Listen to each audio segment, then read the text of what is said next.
Se llamaban tierra adentro, la pampa y la cordillera. Después fueron campo afuera, porque las palabras pesan. Con esas cosas empiezan a vaciarnos la cesera. Bueno, ahí la cortina ya lo está indicando. Ya está con nosotros a través, por supuesto, vía telefónica, el politólogo Aurelio Argañarás, con su columna de los sábados, Para ¿Y vos qué pensás?, para la Radio Tortuga, hoy titulada ¿Qué significa ser obrero hoy? Hola Aurelio, buenos días. Buen día, Marina, ¿qué tal? Bien, bien. Bueno, decime Aurelio, comenzamos, ¿te parece, con la columna? Qué interesante tema que trajiste para hoy. ¿Te escucho? ¿Cómo? ¿Empezamos? Sí, empezamos nomás. Bien. Bueno, en el conversatorio que organizó Iniciativa Política sobre las elecciones del 2021 y la militancia sindical, Sí. Surgió el tema, entre otras cosas, del desdibujamiento de la conciencia de clase, de la clase obrera, sobre lo cual se dieron algunos ejemplos, incluyendo el dato, que no es un dato menor, Sí. de que tuvimos franjas obreras que votaron a Macri en las elecciones del 2015. Bueno, esto me recordó algo que otras veces había pensado, Sí. sobre la necesidad de analizar cosas que en otras épocas dábamos por sabidas. Me refiero especialmente a una de ellas, pienso especialmente en una de ellas, que es que muchos trabajadores se autoperciben hoy como clase media. Lo dicen, es una de las cosas que es notorio, que uno advierte en el diálogo, es que esto se dice, aparece como Sí. una autodefinición de parte de trabajadores de que, bueno, yo soy de clase media. Por otra parte, también hay una serie de fenómenos que son relativamente nuevos, casi se podría decir que son nuevos, sin el relativamente, Sí. que han puesto en cuestión este asunto de qué es ser obrero, o qué es la clase obrera, o qué es pertenecer a la clase obrera, y que obligan a que hagamos un esfuerzo de profundización conceptual para definir este asunto. Un asunto que de nuevo no tiene nada, ¿no? Porque, bueno, forma parte justamente de la obra fundamental de Carlos Marx, que no descubrió la existencia de las clases, pero sí descubrió las relaciones que tienen las clases con los sistemas de producción. Claro, sí. Y que además, por obvias razones, no solamente de interés teórico, sino de interés práctico, se detuvo a analizar muy minuciosamente el significado de la clase obrera. Bueno, alguien que se tome el trabajo de hacer, aunque sea una lectura muy somera del tema, puede advertir que el concepto de obrero, de clase obrera, no tiene en realidad nada que ver con el mameluco, con lo que sería la imagen externa del obrero, el mameluco, la grasa, bueno, ciertas imágenes que forman parte de la, digamos, de las pinturas o de la gráfica colectiva, y que se han identificado como el obrero. En realidad, Eh, bueno, ese es un aspecto, Sí. ¿no? No guiarnos por el traje. Claro, No es el traje el que hace el monje, como dice Claro. el refrán. Pero otro aspecto tiene que ver con el tema de confundir al obrero con el trabajador. En realidad son cosas distintas. Alguien puede trabajar mucho y eso no lo transforma en un obrero.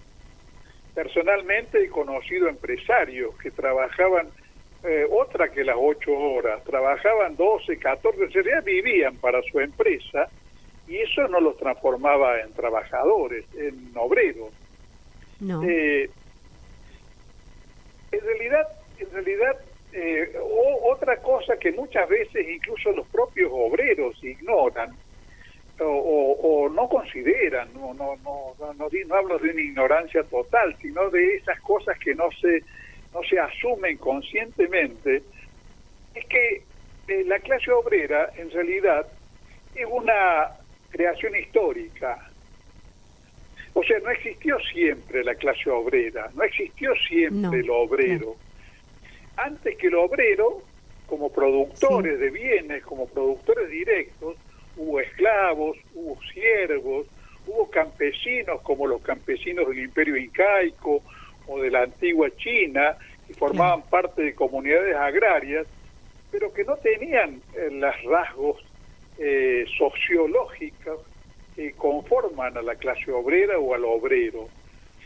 En realidad, el obrero y la clase con el obrero son algo que surge con el capitalismo y son además una condición de existencia del capitalismo. sí, Y lo que caracteriza al obrero es que es alguien que goza de una libertad jurídica, a diferencia de los esclavos o de otras clases sociales más primitivas, goza de una libertad jurídica, pero en los hechos, para vivir, para subsistir, para reproducirse como ser humano y como persona, tiene que vender su fuerza de trabajo. ¿Por qué? Y porque ha sido separado o ha sido desposeído de lo que son los medios de producción. No tiene posibilidad de disponer de una fracción de tierra para trabajarla personalmente, no tiene posibilidades de obtener con un trabajo personal y autónomo productos que se coticen en el mercado. Un grupo de obreros, aunque se reuniera y estuviera en condiciones de fabricar un auto, cosa bastante difícil, un automóvil, no lo podría hacer en los términos que lo hace la industria moderna, tanto en cuanto, no tanto en cuanto a la calidad, pero Claro. sí en cuanto a la producción en serie y a los costos, a los costos Sí. que definen los precios de mercado. Es conocido en el caso de la Argentina como la introducción de mercaderías inglesas durante el siglo XIX destruía las industrias artesanales del interior, sobre todo de la Sí, Argentina, sí, porque, bueno, eran industrias precapitalistas, no estaban en condiciones de competir con la industria británica. Bueno, algo similar le pasaría a un grupo de obreros si pretendieran fabricar automóviles. Serían demasiado caros si es que tuvieran la calidad necesaria. Claro, sí, sí. Entonces, esa es una condición de existencia de la clase obrera. Eso es lo que define su existencia como un conjunto de relaciones sociales. Es lo que la define como un ser objetivo, más allá de lo que piense, más allá de cuál sea su conciencia. Y esto es muy importante porque no solamente porque confundir trabajador o trabajo con obrero es introducir una ambigüedad conceptual que después hace imposible una práctica política correcta, porque justamente estas características que hacen de la clase obrera una clase muy especial es la que permitió en situaciones, por ejemplo, como la antigua Rusia zarista, que la clase obrera, siendo que era una ínfima minoría dentro del conjunto social, un conjunto social en el cual el 80% eran campesinos, fuese la clase obrera la que dirigió la Revolución Rusa. Claro, ahí está, clarísimo ejemplo. Claro, sí. Claro, porque son ciertas condiciones de cohesión social, de cohesión objetiva y de cohesión en su nivel de conciencia, creadas por la gran industria, creadas por la gran producción, que disciplina, organiza y uniformiza a la clase obrera, las que determinan esa capacidad de acción. Y eso, por ejemplo, nos lleva a que tengamos que hacer una categoría distinta desde el punto de vista sociológico, estructural y político, de, por ejemplo, los sectores que durante el proceso, durante el menemismo, durante un largo ciclo de varias décadas, fueron transformados en socialmente marginalizados, y algunos terminaron haciéndose kiosqueros, otros terminaron viviendo las changas y otras actividades que no permiten definirlos como obreros en el sentido estricto, y que cuando provenían, como hemos visto los que ya tenemos algunos años, los que hace muchos años que somos jóvenes, muy bien eso. Lo que hemos visto transformarse en verduleros o kiosqueros o en vendedores a trabajadores industriales, hemos podido ver, porque es lo que ocurre en el 99% de los casos, cómo la conciencia de clase, cuando ha pasado una cantidad de tiempo y se ha impuesto la nueva condición de existencia de esos seres humanos, termina diluida y adquiriendo la ideología propia de un kiosquero, de un verdulero, de un vendedor, que es una ideología no colectivista sino individualista, porque es la condición de existencia la que determina la conciencia que tenemos del mundo. Claro, sí. Bueno, entonces todas estas cosas que, aclaro, yo en esta columna solamente quiero introducirlas como temas para el debate. De ninguna manera se me ocurre pensar, porque estamos muy lejos de eso, de que esta temática se pueda, no digamos agotar, pero por lo menos tratar de una manera integral en una columna de radio, pero por lo menos disparar un debate. Que a mí, te digo particularmente, Aurelio, me resulta muy interesante. Creo que es un lugar donde hay que necesariamente partir, porque cuando no se tienen claro ciertas cosas, ante la confusión, bueno, es muy difícil, como vos decís, bueno, generar políticas y un sinfín de cosas que no se pueden cuando no se tienen claro dónde se está parado. Exactamente. ¿Quién es? Exactamente. Claro. Es como tratar de ir a algún lugar sin un mapa. Claro. O sin una ruta. Claro. Bueno, vamos a... Si es que logramos llegar alguna vez, vamos a llegar llenos de arañazos, de golpes. Claro. ¿No? Creo que lo más probable es que sea imposible directamente llegar. Sí. Bueno, ahora, por otra parte hay fenómenos que tienen un carácter global, que se manifiestan prácticamente en todo el mundo, pero que tienen sus características particulares en la Argentina, relacionados con esta cuestión de la conciencia de clase. Yo creo que, aunque el fenómeno es muy complejo, hay que tener por lo menos en cuenta tres hechos que son fundamentales y que han introducido cambios en la estructura productiva, en la estructura social y relacionados con esta dilución de la conciencia de clase. Uno de los hechos creo que es la caída, el derrumbe de la URSS y del socialismo real, sí, y la desaparición, sí, prácticamente la desaparición o dilución de las expectativas puestas en un futuro socialista.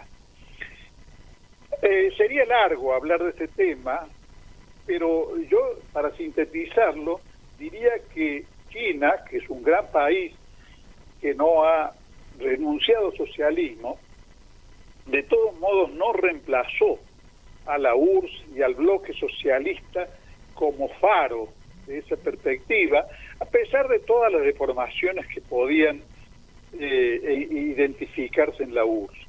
Ese es un fenómeno sí, que restó expectativas a una militancia socialista en el sentido estricto. No vamos a pensar que Wiener representa alguna clase de socialismo, o la socialdemocracia alemana o europea, que ya en 1914 había traicionado la perspectiva socialista.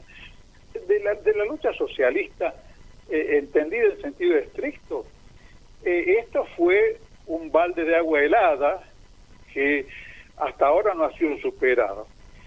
En el plano ya más propiamente nuestro, argentino, creo que hay que tener en cuenta que la clase trabajadora argentina fue diezmada por el proceso, en la misma medida en que se diezmaba la industria, la estructura productiva del país, y centenares de miles de trabajadores quedaban en la calle y se tenían que transformar en esto que decíamos hace un rato, en kiosqueros, en verduleros, en taximetristas, en cuentapropistas de la más diversa clase. Fue por segunda vez diezmado durante el menemismo. También, sí.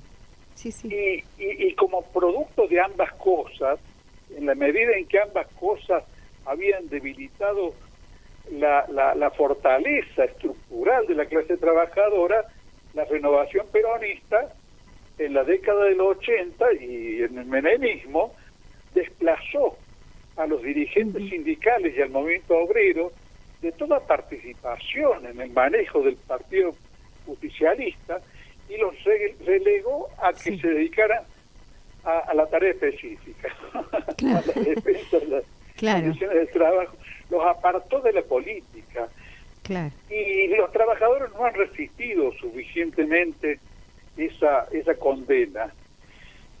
Bueno, ese es un segundo elemento. Y el tercer elemento, creo que el avance de la inteligencia artificial, la robótica y la automatización, que también han introducido cambios enormes en los rasgos de la clase trabajadora. Eso yo, para citar un ejemplo cordobés, la Renault produce hoy el doble de automóviles que producía en la década del 70 con un tercio de los trabajadores que tenía en esa época. Claro, se reemplazó. ¿No? Ahí está. Sí. Claro. Eso indudablemente que es así. Bueno, eso también es un factor que no se puede dejar de considerar. Ahora, todo esto podría hacer pensar que digamos que hay que abandonar la lucha por un mundo donde la clase trabajadora logre transformarse en la clase dominante y podamos pensar en que alguna vez la sociedad supere las deformaciones y los horrores a que nos condena y las mezquindades a que nos condena la sociedad dividida en opresores y oprimidos. A creer que eso se ha transformado en algo absolutamente imposible. Pero creo que hay que tener en cuenta de que si bien la lucha por estos ideales ha sufrido durísimos golpes, subsiste algo que no podemos olvidar, que es que el capitalismo no puede solucionar el problema humano. El capitalismo cada vez muestra menos capacidad para solucionar el problema humano. Y ni hablemos si además pensamos en el capitalismo de los países periféricos de la Argentina, que en realidad es depredador, no confía en el propio país, fuga divisas y degrada al conjunto de la sociedad. Entonces, en la medida en que el capitalismo no puede resolver el problema humano, y algo vamos a tener que hacer las víctimas del sistema, que en realidad son todo el género humano, o la gran mayoría del género humano, para acabar con este caos creciente al que nos condena la sobrevivencia excesiva del capitalismo.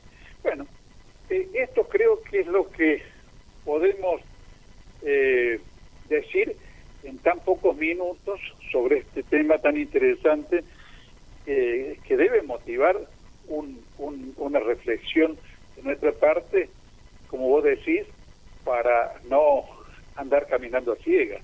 Claro, así es. Bueno, valiosísima tu columna, tan valiosa como, bueno, el encuentro virtual de Iniciativa Política, te lo quiero decir, te lo manifiesto aquí al aire.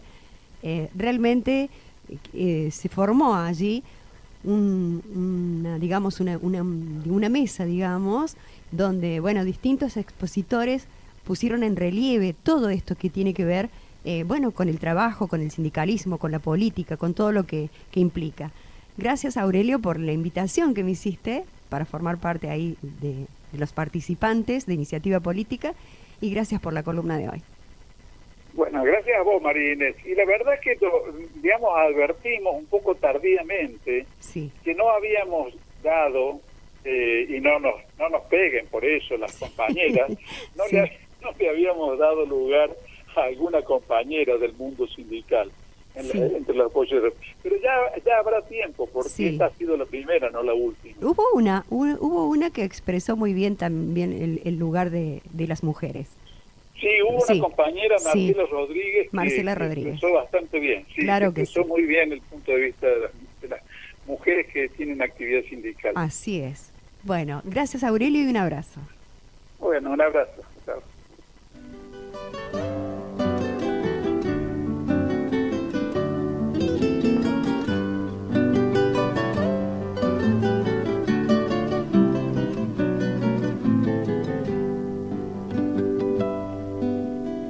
Se llamaban